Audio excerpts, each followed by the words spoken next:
We continue with our series, Remembering Hurricane Isabel, 15 years later, September 18th, 2003, the day the storm made landfall on the Outer Banks. It really didn't take long for it to move through, but the impact of Isabel was felt for days, months, and even years later. Again tonight, 10 on your side, meteorologist Ashley Baylor with the lasting impact of Isabel.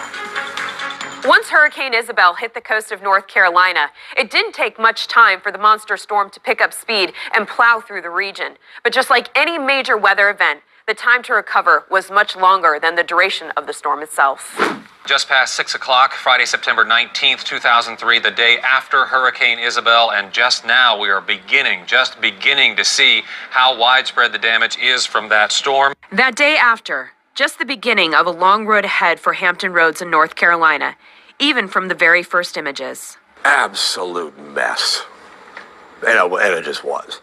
You just knew it. $3 billion in damage total. A huge area of Virginia attacked by Isabel's winds. By the time it got on up into our area, it weakened further, but still, the winds were spread out, so we had hour upon hour upon hour of near hurricane force winds. The reality is that from a wind perspective, this is one of the more significant events that the area had experienced in probably the last 75 to 100 years.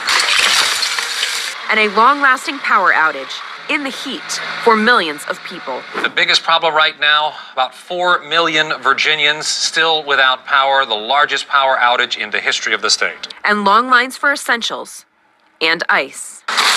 The power outages, thanks to those downed trees, a victim of a summer that had already saturated the ground. It was just like boom, boom, boom, boom, boom.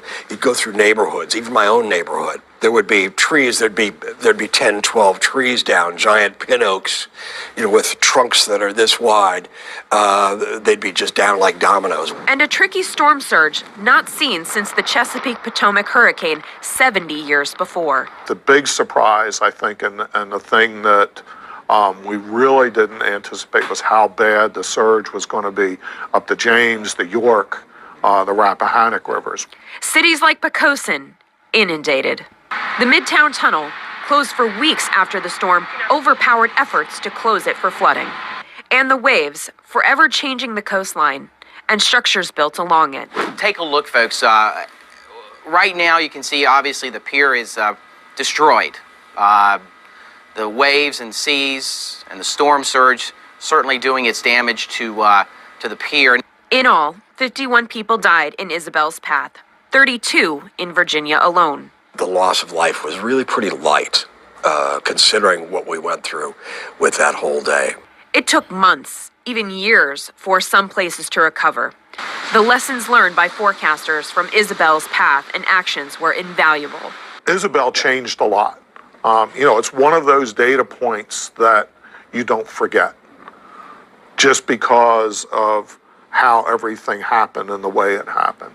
And for people from Hampton Roads to the Outer Banks, it's a moment they'll always remember as well. Look at Isabel's ground zero in North Carolina, Hatteras Village. Words cannot describe what happened here. Lives changed forever by a force of nature, not taking very much time to cut a path through our area. This was the Sandbar Grill until Thursday, a favorite place to eat and party.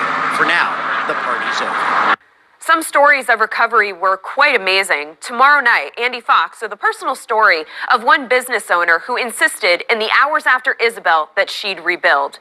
She did, and she's still going strong. Don't miss that story tomorrow night at 6. I'm meteorologist Ashley Baylor.